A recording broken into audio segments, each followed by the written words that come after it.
اعوذ باللہ من الشیطان الرجیم بسم اللہ الرحمن الرحیم ارأیت من اتخذ الہہ ہواہ افانت تکون علیہ وکیلا ام تحسب ان اکثرہم یسمعون او یعقلون انہم الا کالانعام بل ہم اضل سبیلا۔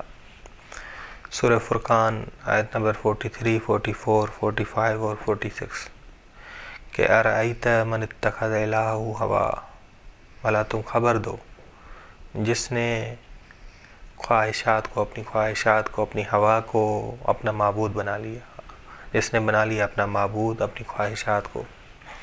ہوا یعنی ظلمت، ہوا یعنی اندھیرا، ہوا یعنی تاریکی۔ قوت شہوت جب قوت عقل کو معطل کر دے تو انسان تاریکی کی طرف جاتا ہے، تاریکی کے کنویں میں گرتا ہے۔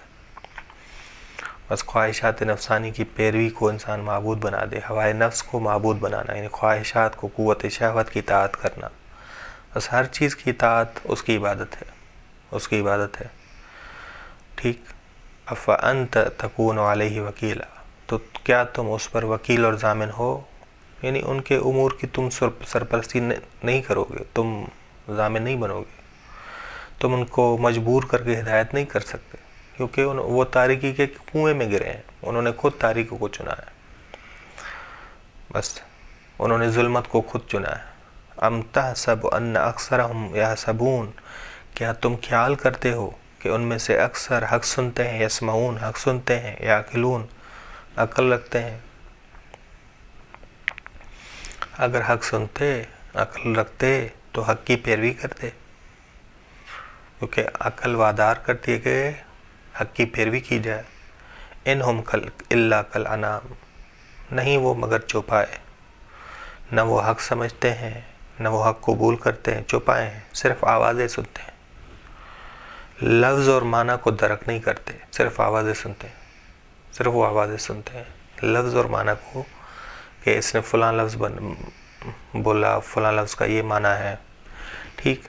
بل ہم اضل سبیلا، بلکہ یہ چوپایوں سے زیادہ گمراہ تر ہیں۔ کیا مطلب؟ یعنی کیونکہ چوپائے اپنے نقصان میں، اپنے نقصان کی طرف قدم نہیں اٹھاتے، لیکن انسان اپنے نقصان کی طرف قدم اٹھاتا ہے، خسارے کی طرف قدم اٹھاتا ہے۔ چوپایوں کے بعد عقلی اور نقلی سرمایہ نہیں ہے، عقل کا سرمایہ اور نقل یعنی قرآن، اہل بیت علیہ السلام، نہج البلاغہ، صحیفہ سجادیہ، یہ سرمایہ چوپایوں کے لیے نہیں ہے، ہمارے لیے۔ انسان کے پاس قرآن اور اہل بیت علیہ السلام جیسا سرمایہ ہو اور انسان ترجیح نقصان کو دے، خسارے کو دے، تو یہ چوپایوں سے بدتر ہوا، چوپایوں سے بدتر ہوا، بس یہ اس کی طرف اشارہ ہے۔ بل ہم اضل سبیلا، بلکہ وہ گمراہ تر ہیں چوپایوں سے بھی، چوپایوں سے بھی زیادہ گمراہ تر ہیں۔ کیوں؟ کیونکہ چوپائے اپنے نقصان کی طرف اپنے نقصان میں قدم نہیں اٹھاتے، یہ اپنے نقصان میں قدم اٹھاتے ہیں، عقل کے باوجود، نقل کے، قرآن اور اطرت کے باوجود۔ بس اب خداوند عالم مثال دے رہا ہے، یہ غرر الآیات میں سے ہے کہ الم تر الی ربک کیف مد الظل، کیا تم نے نہیں دیکھا اپنے رب کی طرف، اپنے رب کی رحمت کی طرف، کیف مد الظل، کیسے خدا سائے کو پھیلاتا ہے، سائے کو پھیلاتا ہے، کبھی مغرب کی طرف سائے کو لے جاتا ہے، کبھی مشرق کی طرف۔ اگر سورج مغرب کی طرف ہو، حرکت کرے تو سایہ مشرق کی طرف حرکت کرتا ہے، اور اگر سورج مشرق کی طرف حرکت کرے تو سایہ مغرب کی طرف حرکت کرتا ہے، اور سایہ دلیل ہے سورج کے اوپر۔ بس لوگوں کی زندگی معنوی سورج کے ساتھ ہو تو وہ زحمت میں نہیں ہوں گے، وہ نقصان میں نہیں ہوں گے، وہ نقصان میں نہیں ہوں گے۔ بس اس جہان تکوینی میں ایک اندھیرا ہے، ایک نور ہے، ایک رات ہے، ایک دن ہے، ٹھیک۔ جہان تشریح میں دین سایہ ہے، دین کا سایہ ہے۔ قرآن اور اہل بیت علیہ السلام کے سامنے میں، سائے میں، قرآن اور اہل بیت علیہ السلام کے سائے میں مومنین کی زندگی گزرے، مومنین کی زندگی گزرے۔ منافقین کی، کفار کی، مشرکین کی زندگی ظلمت اور تاریکی میں ہے، ظلمت اور تاریکی میں ہے. ٹھیک. الم ترک الی ربک، کیا تم نے اپنے رب کی رحمت کی طرف نہیں دیکھا کہ کیسے تیرے رب نے سائے کو پھیلایا ہے.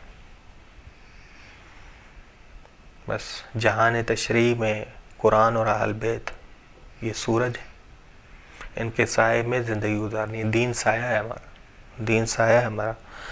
وَلَوْ شَاءَ لَجَعَلَهُ سَاكِنًا، اگر خدا چاہتا اسے ساکن کر دیتا، اگر روک دیتا تو تم زحمت میں بڑھتے، تم زحمت میں بڑھتے. بس تمام حالات میں سایہ ہمیشہ حرکت کرتا ہے، ہمیشہ حرکت کرتا ہے. ثُمَّ جَعَلْنَا الشَّمْسَ عَلَيْهِ دَلِيلًا، پھر سورج کو سائے پر دلیل قرار دیا. دین سایہ ہے، اس دین پر دلیل کون ہے؟ ولی خدا، قرآن اور اہل بیت علیہ السلام، قرآن اور اہل بیت علیہ السلام. ٹھیک. ثم قبضناہ الینا قبضا یسیرا، پھر ہم آہستہ آہستہ اپنی طرف اسے کم کرتے جاتے ہیں، قبض کرتے ہیں. یعنی سورج کا طلوع ہونا، اوپر آنا، غروب ہونا، آہستہ آہستہ سائے کا ختم ہونا، یہ قبض ہماری طرف سے ہے. یعنی یہ جہاں خدا چلا رہا ہے. شریعت بھی خدا کی جانب سے ہے، ولی اللہ بھی خدا کی جانب سے ہے، قرآن بھی خدا کی جانب سے ہے. بس خدا کے مطابق زندگی گزارو، خدا کے مطابق، اللہ کے مطابق زندگی گزارو. وہ مالک ہے تمہارا، وہی مالک مطلق ہے، وہ مالک حقیقی ہے. وصلی اللہ علی محمد اہل بیتہ الطیبین الطاہرین. اللہم صلی اللہ.